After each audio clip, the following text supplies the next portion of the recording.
Hello, Uganda. Good evening and welcome to the show On The Spot. My name is Patrick Kamara. Now, Uganda's seemingly calm political situation sometimes can be having a dark underbelly.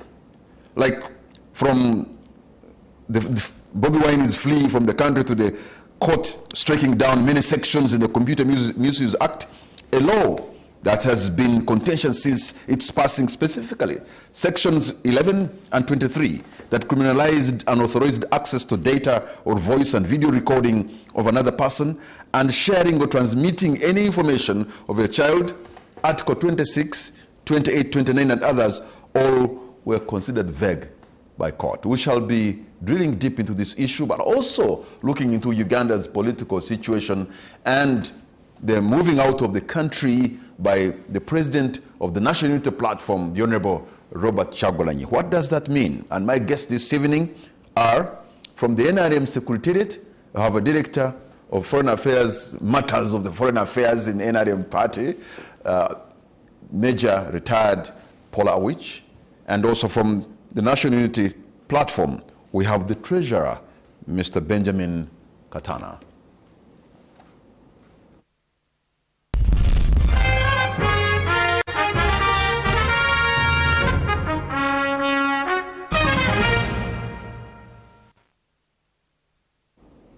Major Paula Awich from the NRM Secretariat, thank you so much for honoring our invitation. A warm welcome to you.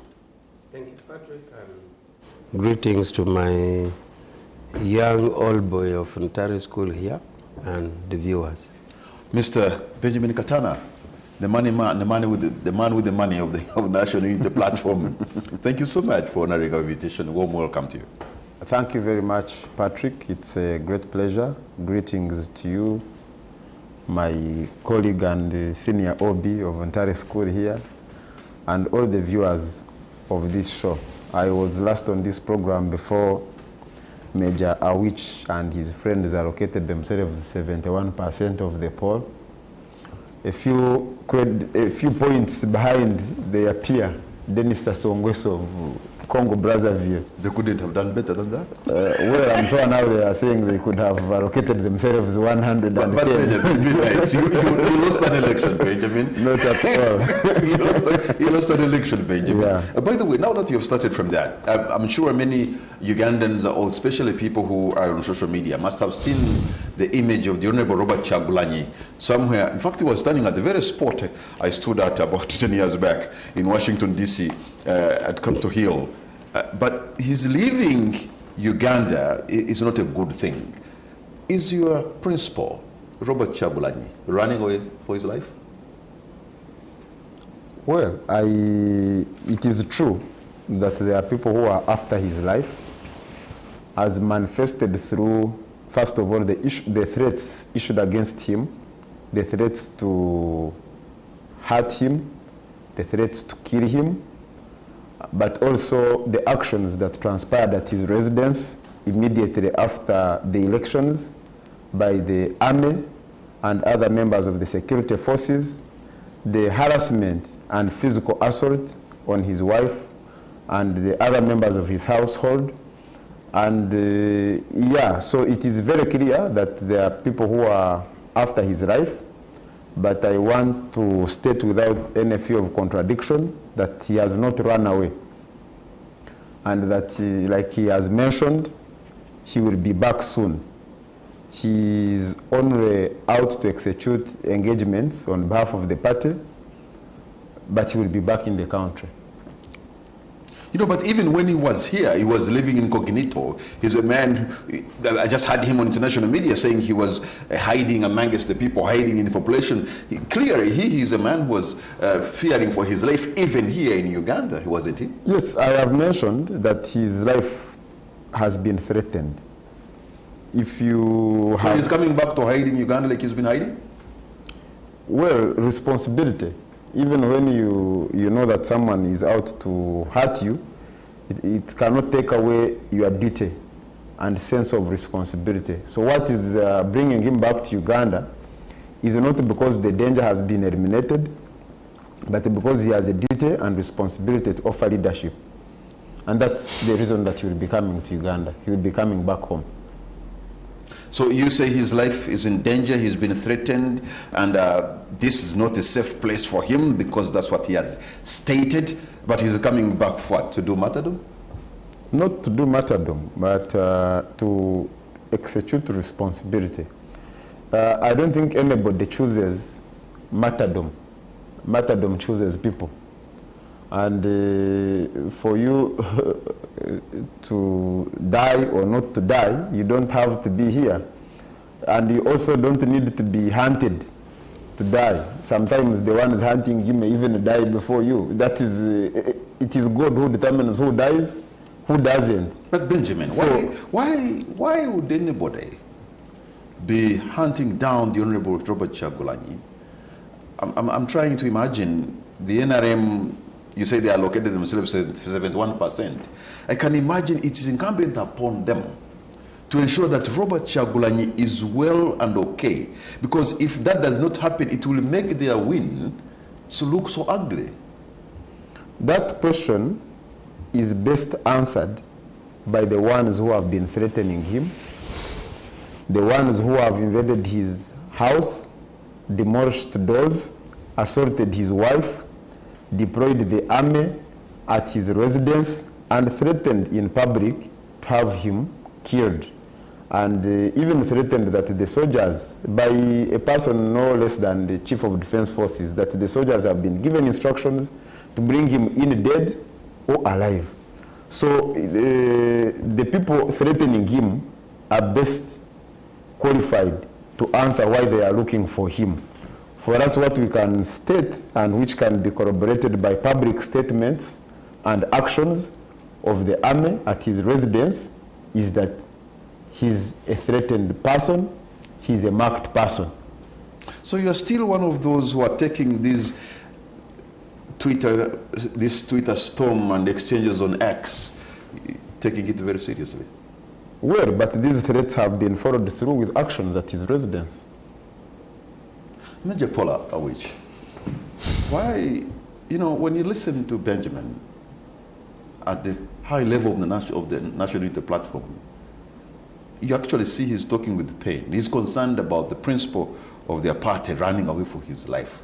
In 2026, in building a democratic Uganda, does it even make sense that the person you have competed with against for leadership is running away? Doesn't that make your win look very ugly? Of course, in our view as NRM is that whoever participated in the election or in the competition should have stayed, and we would respect him as a participant, and we do expect him to respect us as not only participants but winners. So we don't wish that running. But before that, as I explained that, my junior here, my young OB here, has hinted on our win and linking it to the Congo. But I'd like to assure viewers that our win was legitimate and very clean. If you see the pattern of campaign that we did, which was secretariat-led with the structures of the party, and remember we have the structures from the party, from the village up, with 73,000 villages, chairmen of the party and the executives in all these villages. So our method drove us through. Patrick, nearly the whole of northern Uganda and Karamoja, you wouldn't get a polling agent even to sign a declaration form for our brothers' parties. Now, if we were such fraudulent people, why would you declare a gag of 88%? Why wouldn't we say 90%? They did not front candidates from villages. They didn't front candidates in LC3. They didn't front candidates at parliamentary. There were no returning polling agent. But we were honest. Those who voted, we let them be. our pattern of campaign was organized. If you wanted to see, at the time when President Museveni had no support in the north, you didn't put on a T-shirt and even walk in the villages. But not the entire village is put. Because if you put on, you'd be killed. To show you that there was genuine support in all these areas, now you can sleep or even get drunk and sleep with Museveni's photo on the wall, on the road, and nothing will happen. That is prima facie that we had genuine support.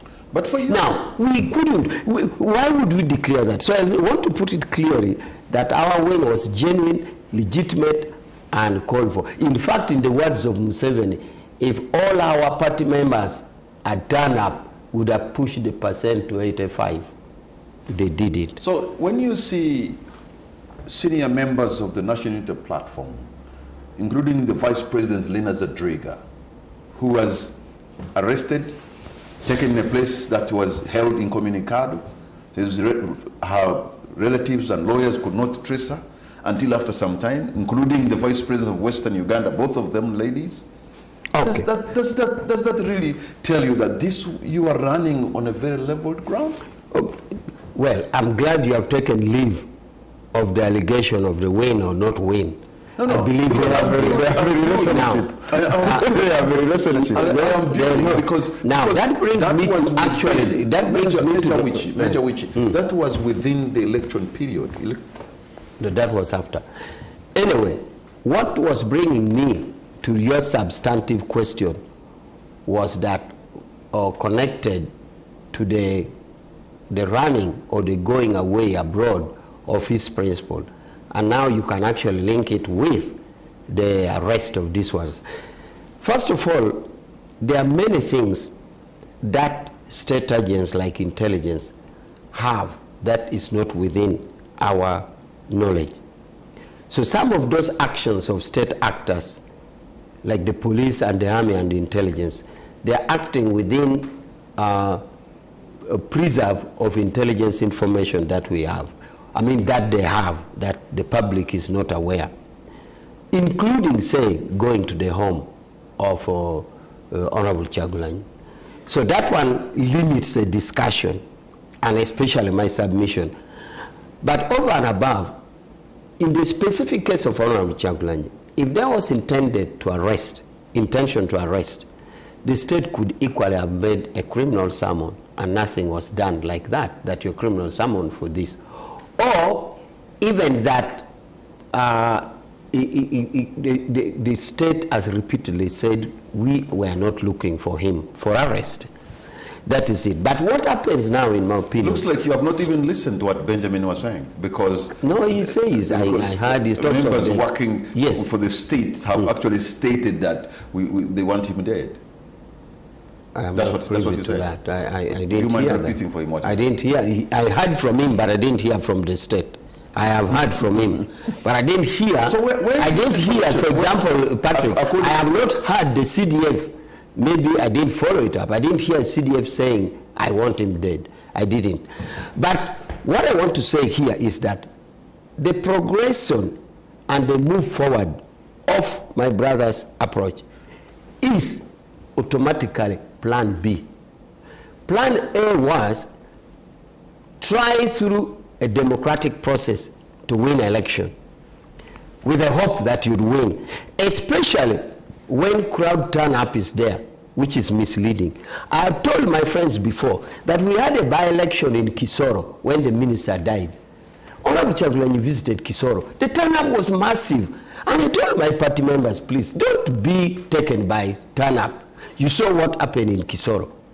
Nothing. Now, my colleagues thought that option A was to win. Now, option B was very much ready. That should we not, we take this line. So the line that you see being taken, including going out, is a progressive step to realization of option B. Go outside, engage, mobilize both in terms of support or mobilize in terms of disengagement of the existing government. And that's why you saw an attempt like at European Parliament to say, talk to European Parliament, cut out the ties. Talk to America, cut out the ties.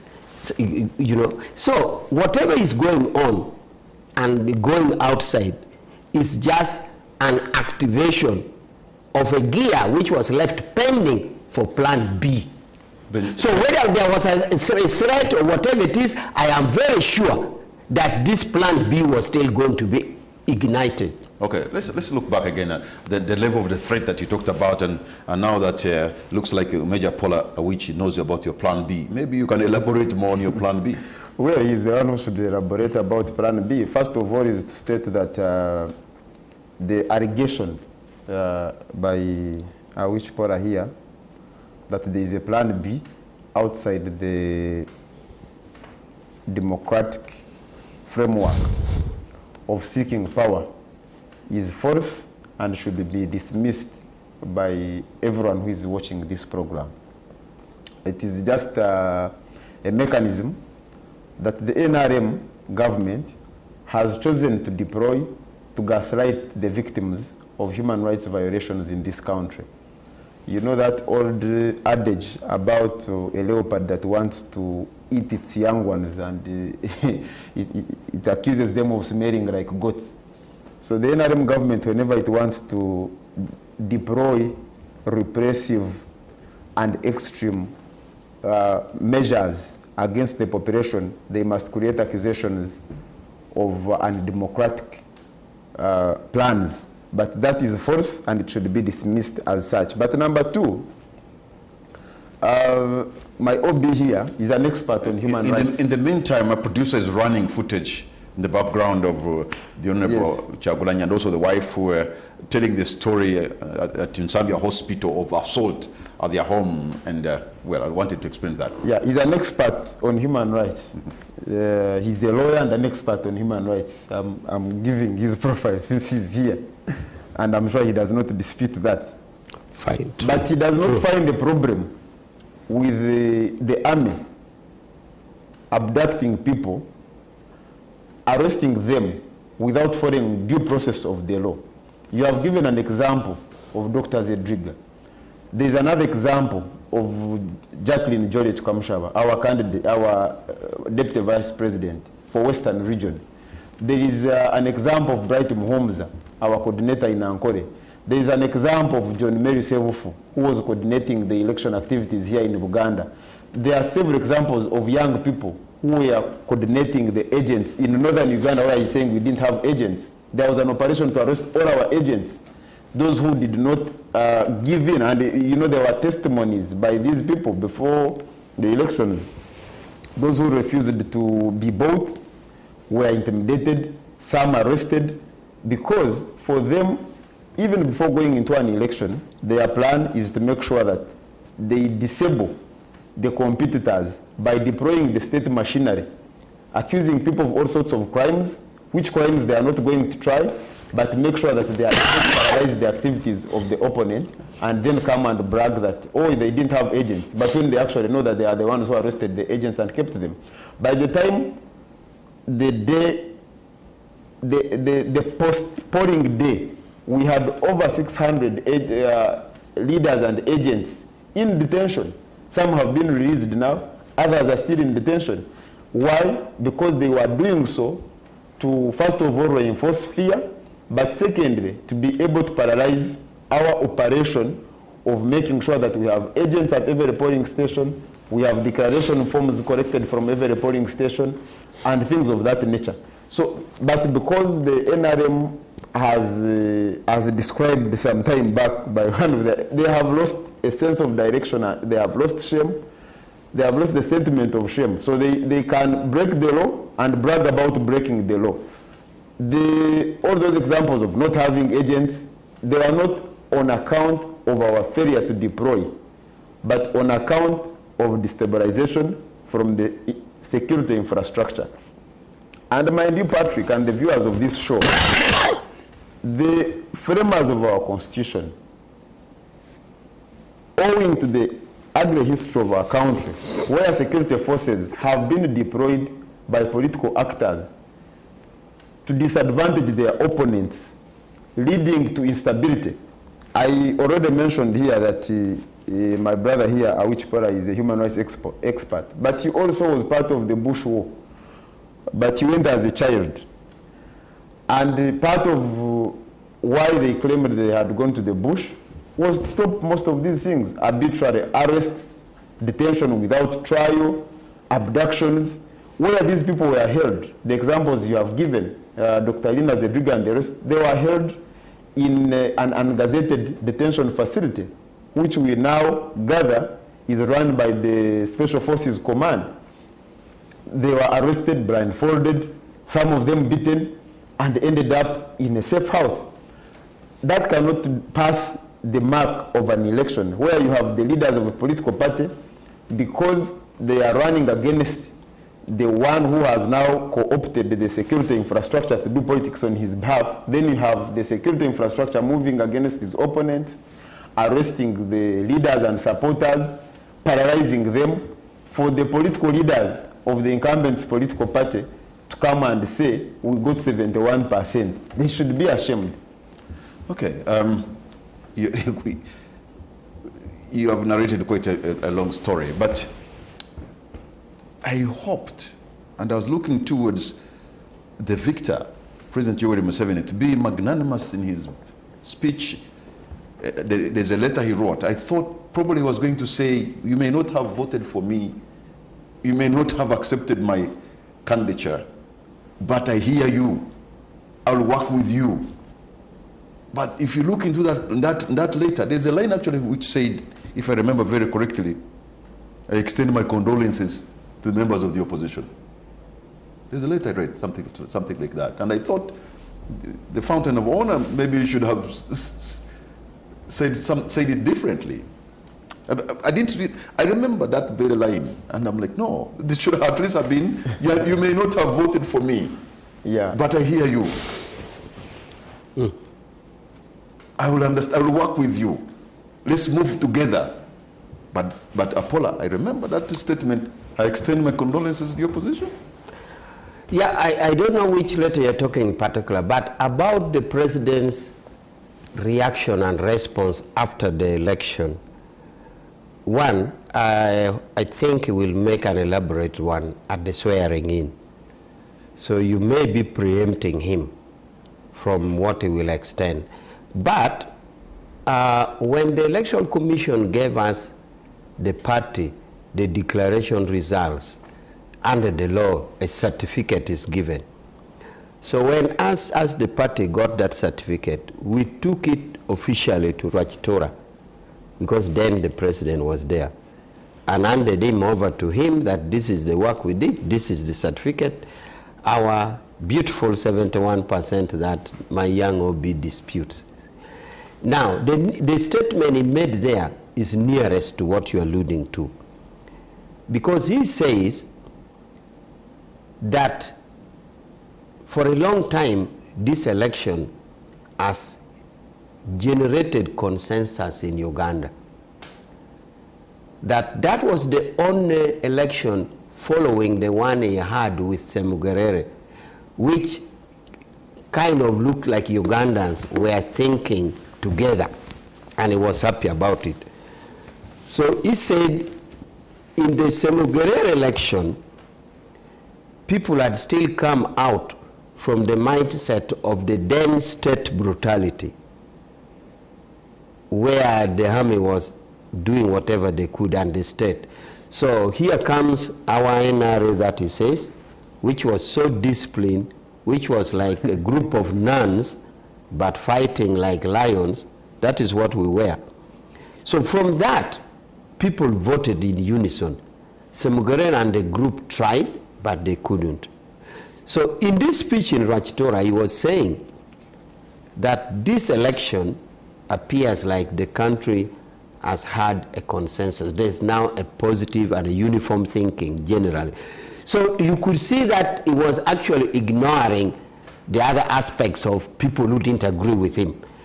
But if you wanted him to specifically extend in your own phraseology or phraseology, maybe we wait for the swearing in. I believe he will do that. But to me, the statement that he made in Rwachitora was alluding or pointing to that. That he's saying now, this election results has reflected a concessions among Ugandans that we are thinking in one way, we are thinking of development, and we are thinking together regardless of tribes or whatever. Remember, Patrick, I was in charge Lango, and I've been saying the 10 districts, because the secretariat, we apportion ourselves zones.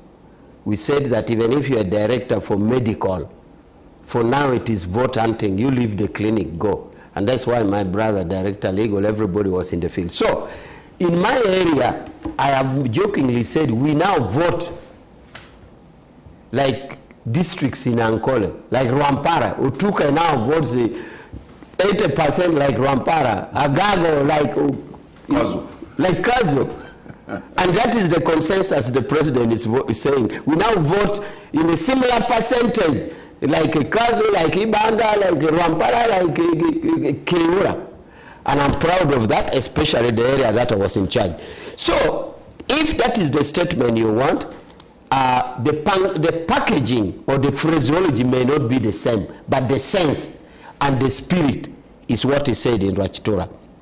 Now, my young OB says that I am a human rights expert. It is true, and I've been at the World Global Human Rights Aspect for 8 years in Geneva, in Switzerland. That's true. And he says I don't find problem in the army arresting and violating the laws or violating human rights. OB, I find a lot of problems in it.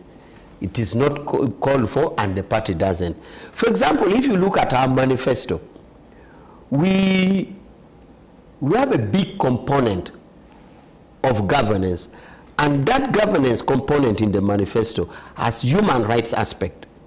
And we strongly put it in the manifesto so that now that we win, the respective ministries, whether Ministry of Justice, Internal Affairs, or whatever, should pick it either in their legislation, if there's need for a law, or implementation. So I do that. In fact, OB, to be clear to you, even in the political aspect that I do, and I found good that NRM does, is that I take it more of human rights based than pure politics. And for the sake, for example, of state actors, we have put state actors to strict proof.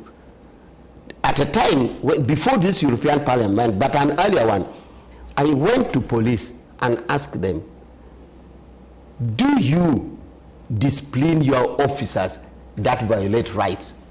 Police said, we do. I said, where? They pulled me a whole record of police disciplinary actions. For example, when Kiza Besigye passed in Kawempe and police were brutal, nearly half of the officers were dismissed in police courts for that violation. So they proved to me that as an institution where there's violation, we punish. I went to UPDF. I asked, I said, the army is being accused, and we carried the Lubengo of explaining, do you do this? What do you do? The army carried me a whole entire file of court martials with digressions. For example, there are two cases that stood out. A soldier, I think there was a riot, a soldier arrested somebody and took to police, Makindi. He shot this man from police. You don't know whether whatever had happened. He was sentenced to death. Another one happened in Rubaga. That one thing was sentenced to 50 years in prison. So the army equally produced for me disciplinary measures that I've taken. And if all these things I don't care about that, then why would we ask? And we are proud that the institutions have institutional frameworks to address, because 60,000 people, you can't expect them to be as good as NRA. What we are judged with is, do you have institutional frameworks to address that? Otherwise, of 60,000 soldiers or police, you will expect digression. Okay. Yes. Okay. The whole thing is in the contestation of the results are contested, but really, Benjamin, did you have it? You really believe that you won this election? But maybe before I come to that question, my brother here is talking about the provision in the manifesto, about governance. He's talking about the interactions he has had with the police and the army. You see, even Amin, when he took power, in the 18 reasons he gave for the coup, one of them was stop these abductions, enforced disappearances. In fact, during his tenure, he even set in place an inquiry to investigate enforced disappearances. But you see, what makes a difference is not having provisions of the manifesto. He has given some obscure examples, but we have very clear cases. The other day, on the voting day in Butambara, over 10 people were killed in cold blood, in a house, not on the street, not anywhere else, but in a house. But that's before court now. No, nobody has been arrested in connection to that. The Butambala? Yes. Nobody has been arrested in connection to the shooting. Why is Honorable Kivumbi? He's not the one who shot.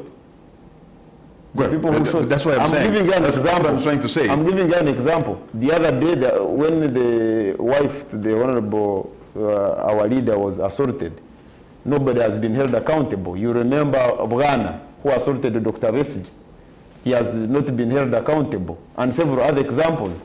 So what makes a difference is not talking about, human rights. When you have been in power for 40 years, what speaks about your record in respect to human rights is the conduct and ensuring that there is accountability for those who have veered off the path, but not just bragging about having provisions. But coming to your question, the starting point is that elections are not an event. It is a process. Number two, that when electoral commission, for example, the law requires electoral commission at the time of, transmitting the tally sheets from the districts, because there is no voting at the National Tally Center, to give copies to candidates of the tally sheets at every district. Today we have been demanding for them. We have not been given. But number two, when you have, because an election is like an exam, if you say that a witch poller has 90%, it has an average of 90%, the question is, what is the distribution of that 90%? And that's the question we have been asking, that if you're saying that this party has 71%, this one has 5%, what is the distribution? You must be able to show us that these marks are from mathematics, these marks are from social studies, these marks are from whichever subject. And that is a question that the Electoral Commission has not answered to date.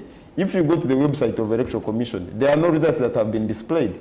So you cannot say that these are the authentic results, but when you don't want to give a breakdown of the results. So our contention is that the results that were announced by the Electoral Commission are not a reflection of what transpired at the polling station. So you are telling Ugandans that the Honorable Robert Kyagulanyi could have won this election or won this election. Never mind that in many constituencies for different positions, you actually did not even have contestants. Doesn't that reflect in the whole push for the Honorable Robert Kyagulanyi to go for the number one job? For example, if someone looked at it from a shallow perspective, no, it's not shallow. Yes, because for example, the sub-county chairpersons are in, I think they're about over 2,000. And when you look at the people who came to contest, they're like 19% in all the sub-counties of Uganda. Really? And yet, in a rim, they have fronted 100%. Yeah. In LOC's 5 chairperson, district chairpersons, I think you fronted candidates in 33%. You mean the candidates that were eventually on the ballot paper? Yeah. Because many candidates were actually blocked from being nominated. Others were denominated. Others were intimidated out of the race. But that's why I said, if you choose to look at it from a very narrow perspective, maybe that is more palatable language, because precedent has established that a presidential candidate has won even in areas where they do not have candidates. And I can give you an example that, for example, in the previous election, in Usoga region, for example, we got only one member of parliament who was declared, but our presidential candidate won in the region. In districts like Kamuri, we didn't have any candidate, but our presidential candidate won. So the hypothesis that the presidential candidate cannot win in a sub-county where he has no candidate, or in a sub-county where his candidate has not won, cannot win in that sub-county, is not backed by any evidence. So you have, it is for example, it is not backed by evidence. So you have in some polling stations where your candidate probably scored like 300 votes and then they transmitted 30? Yes. You have those kind of... In very many areas. In very many areas. How do you respond to that, Paula? I think I see my OBs arguing like it's looking it from, I could say, from an academic point of view, creating a scenario, possibilities. Because, first of all, he said the agents were chased. If the entire West Nile, the entire Chuli, the entire Lango, the entire Karamoja were chased, that would have been, I believe a party like his could have even pulled out of election. That no, you have chased. It's such a big area that you cannot tell me that in thousands and thousands of polling stations or even areas they are chased. That is not true. It's being academic. So the presumption is coming out of an academic thinking, possibilities, like you are reading from a textbook. Because, Patrick, if you went to any village now in Agago or in Lamore or in Kitgum or Tuke or in Lebtong, and you say that, the argument is saying, they'll say, which wall are you coming from? Because here we don't know Noop. They will even wonder which wall you are coming from. And I'm not talking of districts like Kazo, like Kirewora. That's the information. At every rally, in those places that he's talking about, where the candidate went to campaign, their candidate, they were parading people. They said they were coming from Noop. Now he's saying in those areas, people don't know Noop. What a contradiction. But actually, he was pulling crowds in northern Uganda when he went. No, the crowds, I'm already saying. They are presenting people. The crowds is like the same crowd I said in Kisoro. That one is a given. The same, although even this time, they not a Kisoro crowd. For example, in Lira, it was such a small crowd. In Apache, it was so small. So, but a crowd is given, just like it did happen in Kisoro. But his aspect of saying it is a contradiction that members were paraded as being in Noop, and yet I'm saying there's none. I'm not saying there's none. I'm saying they were to the biggest. You know, my hobby is a lawyer. He knows the simple truth, or in law, which says to every general rule, there's an exception. I'm just saying the general rule. The general rule is there in every aspect of the law. For example, Patrick, hearsay is not admissible. You don't go to court. But the exception is that somebody was in the other room and he said, Patrick, you are killing me. And we find her dead. It is admissible as hearsay we had. So it is not true. The general rule is that there was no Noop. But there are other people, and some of them actually came with the hope of being negotiated. Stubborn people said, me, I'm going to say I'm Noop in this LC3. Because when I say, they'll talk to me. And indeed, they hit headlines. But that is the exception to the general rule. I am assuring you that if you go to those villages, and these are not villages, by the way, these are municipalities or towns. So if you say this, that the votes were changed, you went to a village in Agago and you tell a peasant that votes were changed, he'll say, what are you talking about? We are here, nothing was changed. Even somebody who is not politically conscious, who just went to vote, he'll be surprised. So nothing was done, and I still insist that our win was genuine, clean, and legitimate. And that is why President Museveni himself says that this voting reflects Uganda's consensus. I don't know how you can't actually say it was win, clean, the way how you're presenting it, because even beginning in your own primaries, it were messy. In fact, even somebody died. Property was destroyed. People even burnt houses. Cars were damaged. It was an ugly primary of the NRM. You remember that? So if you could not handle a smooth internal party contestation for power, then how would it be in a general election? Because that was a point at where we are headed. I don't think there's a connect in this one. There is, because you're the same. You see, we have admitted several times that we have a developing internal democratic procedures, and we're continuing to think about it. Some of us think that maybe the South African system is better, or the Rwanda. For example, South Africa, if you win and ANC gets like 71%, ANC simply sits and allocate MPs from the areas. So the internal democratic system in the party is developing. Remember, we started with a secret ballot, that primary elections will be held on secret ballot, and we found it still challenging. We turned to lining up, which is now standing in the current disposition. We line up behind candidates. So admittedly, we are still having a growing internal democratic system. But once we have an in-house, and we have systems, like after that, you are supposed to go for appeal procedures, what we call in our system here at the headquarters in Nakasero, very near here, to resolve petitions. And after we have disposed of petitions, we now remain with candidates. Admittedly, we have challenges in internal democracy. And to every problem, there's a solution, even HIV/AIDS. So the problem of our internal democracy, we shall click it.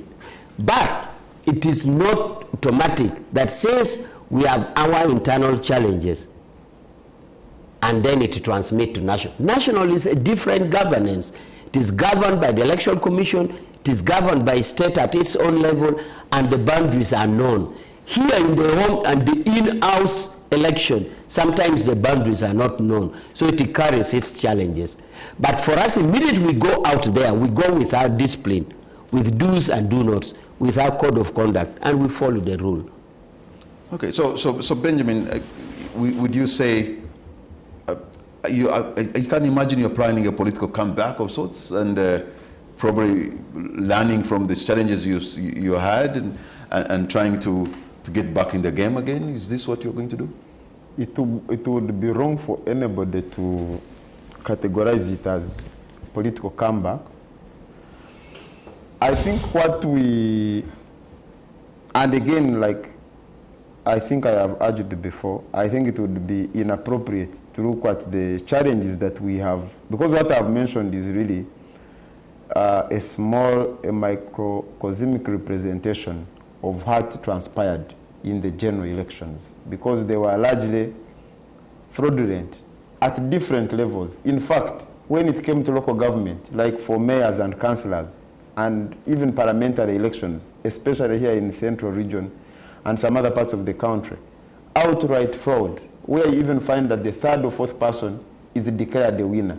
So I think it would be wrong for anybody to look at it from the context of NUP making a comeback or NRM doing this.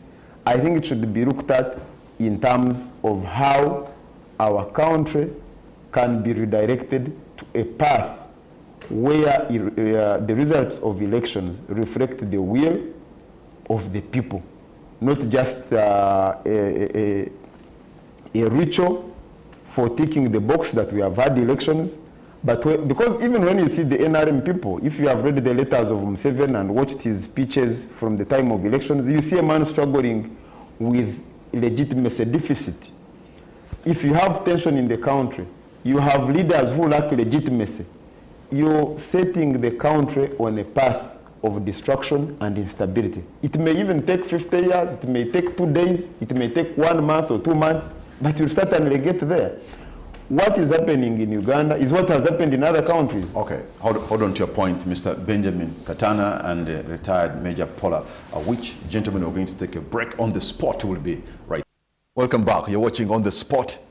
My name is Patrick Amar. My guest this evening, I have retired Major Paula Owich from the NRM Secretariat, and we have the treasurer of the National Unity Platform, Mr. Benjamin Katana. If you allow me, let us look into the issues now of the court has struck down many sections of the Computer Misuse Act, a law that has been very contentious. All of you are lawyers, and I suppose this is a good thing, isn't it, Benjamin? Well, good and bad. Bad in a sense that it confirms that our parliament, which ordinarily should be the gatekeeper to ensure that liberties and freedoms are not stifled, is now being used as a weapon to stifle liberties and freedoms, including freedom of speech and expression. Good in a sense that the unfortunate repressive law has been struck down by court, but you can be sure that Parliament of Uganda will enact that a similar law, because the political environment in which we operate today as a country, and it feeds into the point I was making earlier, is that freedom of speech is a threat to control, because when people have the liberty to express themselves, to take advantage of the liberalization and digitalization of information, where there is limited control on who shares information on what, it undermines control. And autocratic regimes thrive on control of information, and so the desire to contain and control information flow is now more than ever before on the part of the regime. And as day follows night, you can be certain that the same law will be reintroduced, and indeed Parliament will pass it. Even if there are adjustments, there will be minimum. But also very embarrassing that Parliament banning taxpayers' money, well knowing that they did not have quorum, because the speaker is supposed to ascertain that there is quorum or there is no quorum. The speaker is paid highly, you have the clerks paid highly, you have technical people in Parliament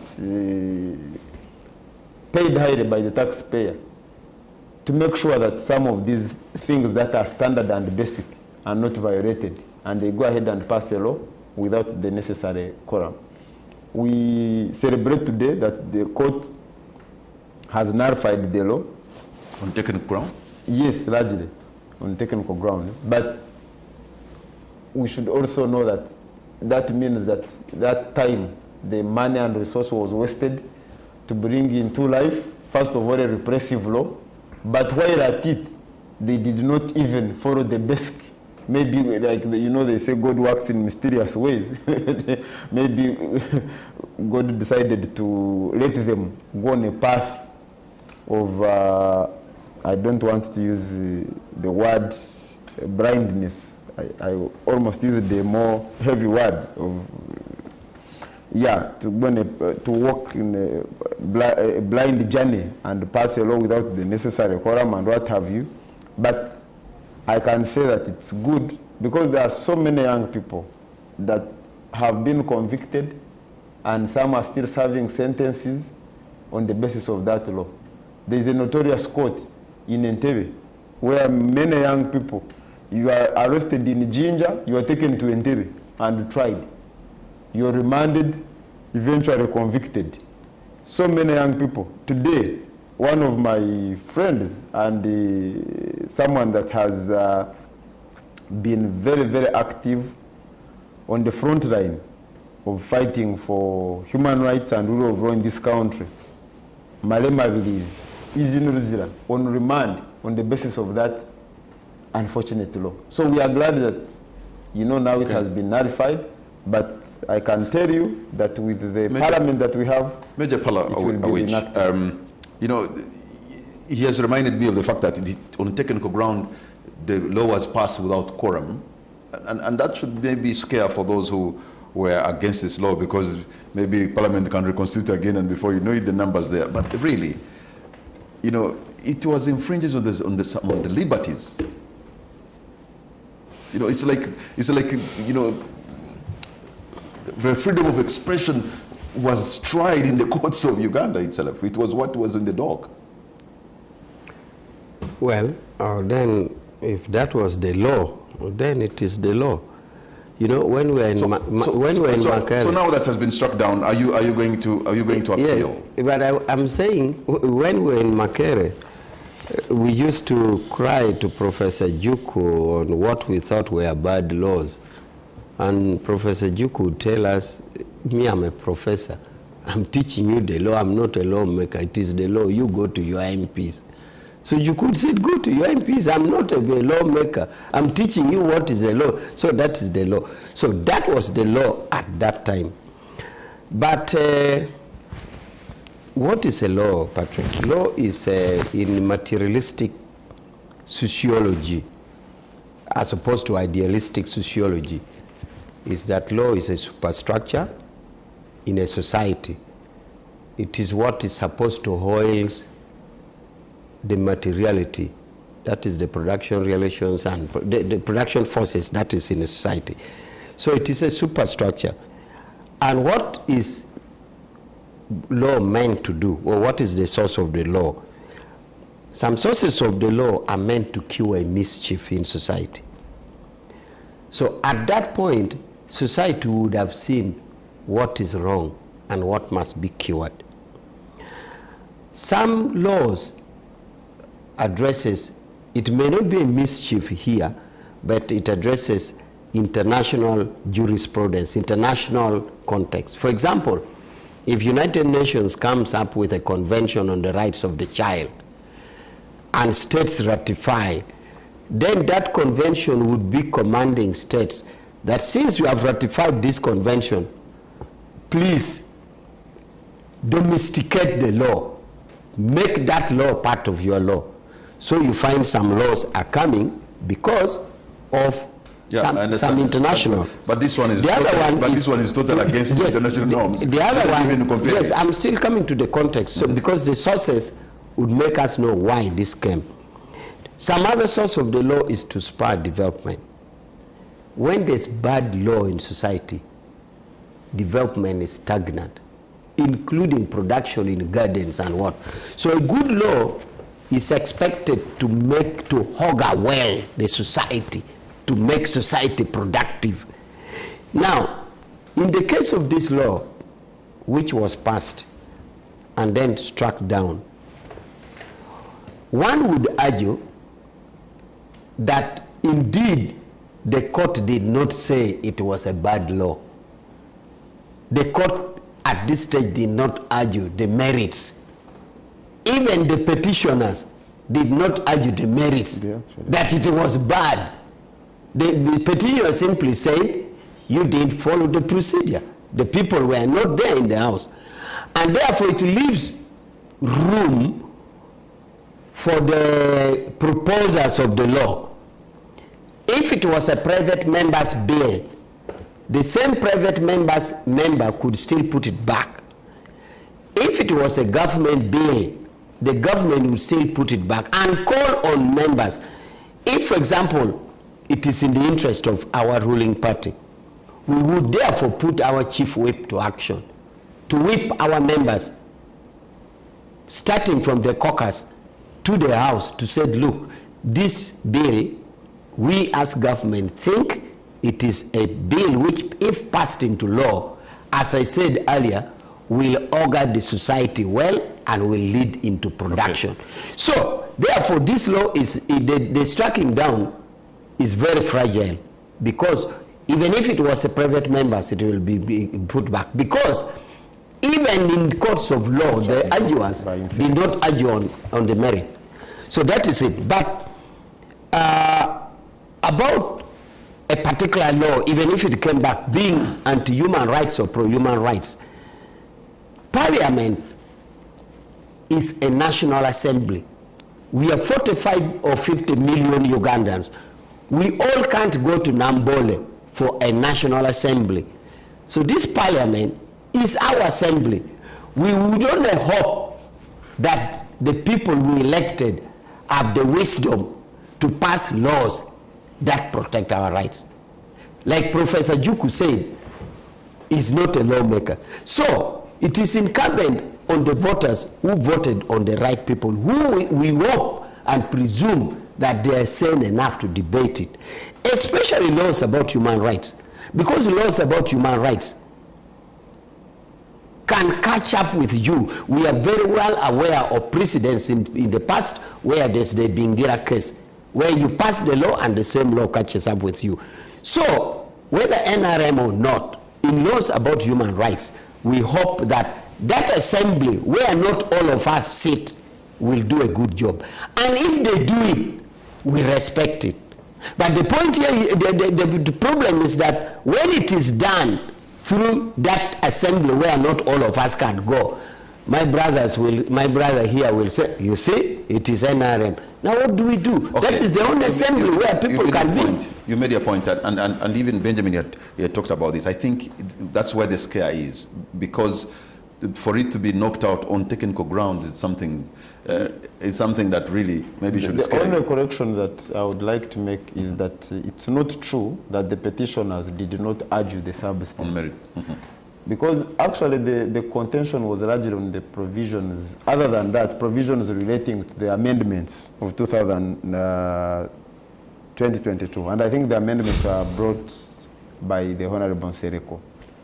And it introduced offenses like hate speech, offenses like offensive communication, and the fear, and indeed which came to pass, was that these would be weaponized to target criticism, and indeed so many people on account of that. Because in a democratic dispensation, offensive communication, especially in political discourse, as political actors, we are not monarchs. If you are a head of state or a child of head of state, if a person is on TikTok or any other platform and says you are ugly, it cannot be offensive. And says you are stupid, it cannot be offensive, because citizens have a right. It may offend you, but that's what politics is about world over. This is not a monarch where in a monarch you are not supposed to use words that will make the sovereign uncomfortable. But in a republic like ours, the citizens have a right, and that right should be jealously guarded. If you hand down a very undefined and broad powers to state institutions to curtail freedom of speech, you're giving those with authority the power to make sure that they are not called out, they are not criticized. Yet if there is no free speech, you cannot have growth of democracy in any dispensation. So the government has a tendency of sometimes not following court decisions. Will this be any different? Well, I wouldn't want to speculate on this particular one, but it's true that the government the NRM government largely operates outside the law, except when the law fits them, fits their interests. At the beginning of last year, when the Supreme Court nullified many provisions of the EPDF Act, and indeed held that it was wrong and unconstitutional to charge civilians in the court martial. To date, there are people still languishing in jail They were never transferred to the civilian courts by the DPP.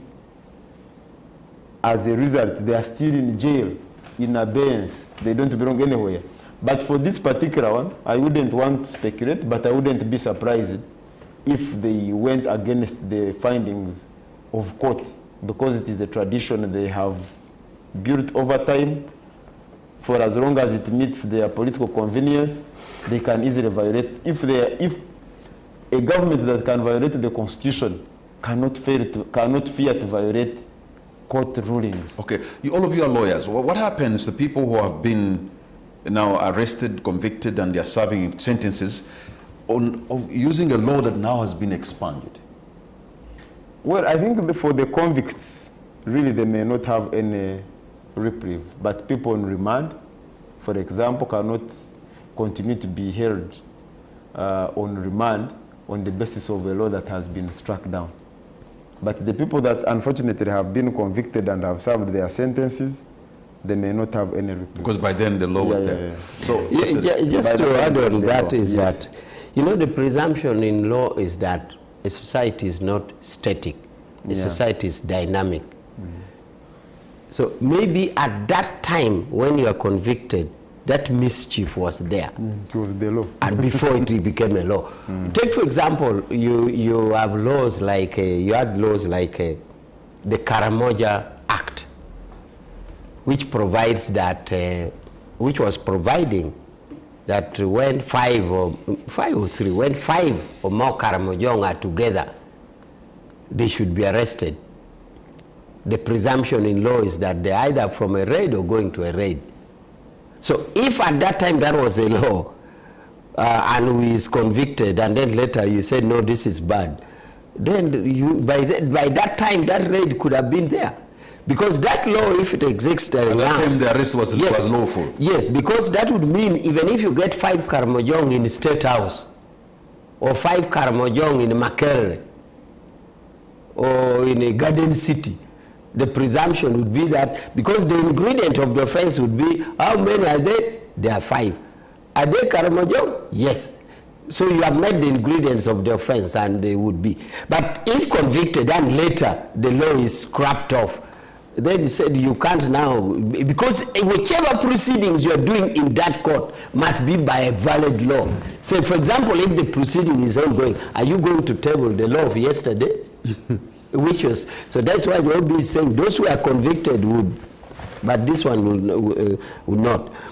Now, as I talk, OB talks about freedoms and boundaries, that we're not living in a monarch, and if you say this to a son of this and this, then it is it shouldn't be criminalized. Maybe he's saying it shouldn't be criminalized.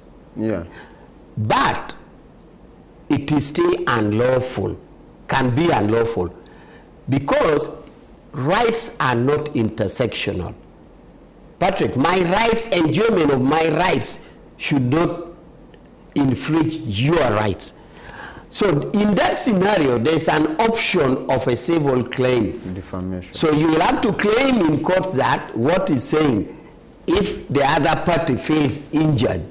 So it is not, we shouldn't take it that therefore, since we're a republic, you'd say anything. No. Somebody will still, the only thing is that it may not be criminal, but a civil liability will still insist. Okay.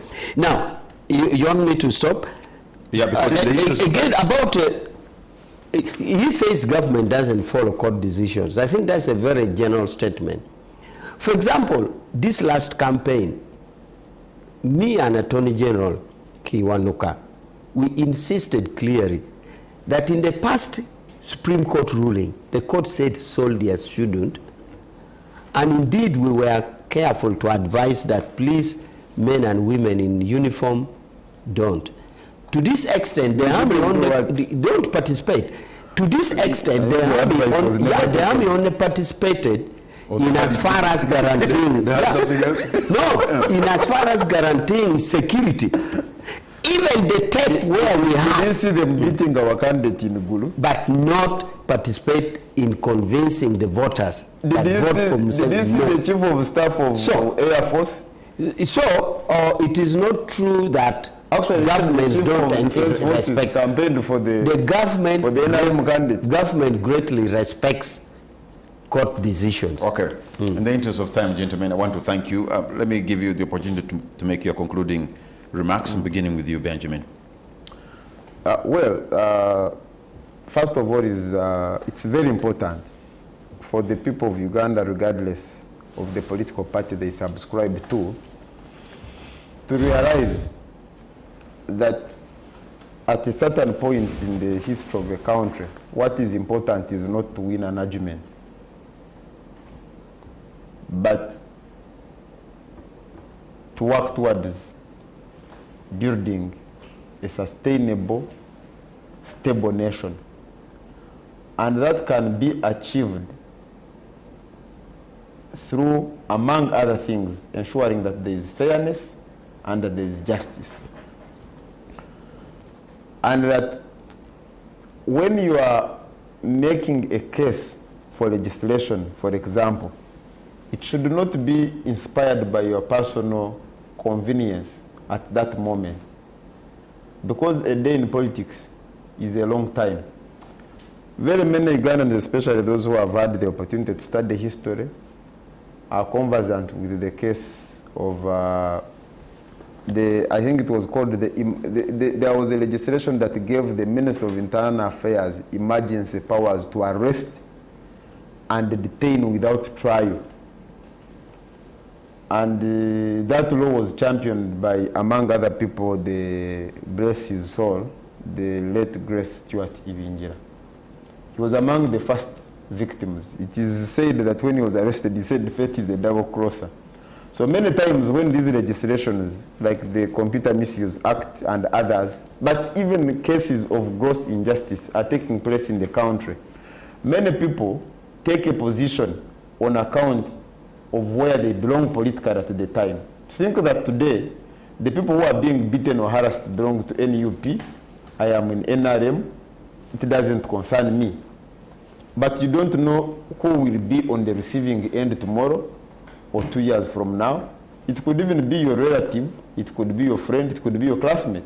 In one or the other, it will affect you.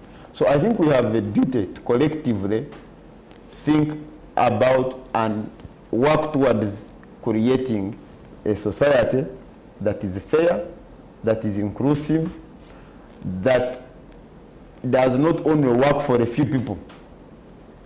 Today you may be among the few people, but tomorrow you'll be outside that bracket. And that's when you'll see the injustices of the system. So it is very important that the people who, when we come to these shows, the people who are watching, the people who are participating in these conversations, we should not focus on winning the argument. We should focus on making a contribution towards the building of that desired society. All right. Thank you very much. You're parting short. I wonder why the OB is insisting on winning an argument. I don't know why they feel they has lost. He's emphasizing so much. But because it is a small thing to win an argument. It is a useless thing. I wonder why the fear is whether you fear you have. But my point here is that, as I said earlier, society is dynamic. And as we progress, it becomes dynamic and sophisticated. And that is why tighter and tighter legislations come. And therefore, Uganda has gone through a lot of history of legislation, including others that we passed and amended when society has passed that level, like the Karamoja Act. You really know that it is not true that getting 5 Karamojong in Makere means they are committed a crime. So we have done that, and we have continued. Therefore, we expect that our legislators will continue to have the wisdom to pass genuine good legislation that will augur well for the productivity and the development of the country. And also harmony. Because once there's, remember, the laws control the interactions of people.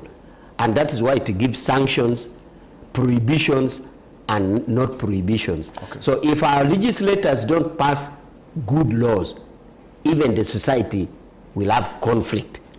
All right. Honorable retired Major Paula Awich, Thank you so much for your time. Mr. Benjamin Katana. He was cheated. He would be honorable now. I'm okay being a director. Why are you tinkering with the wounds? No, I'm not tinkering with the wounds. I'm emphasizing the point of collectively working towards a fairer. Okay, Benjamin. Yes. Thank you so much, Benjamin. And most importantly, you, the viewer, I want to thank you for the privilege of your company. Good night, and God bless Uganda.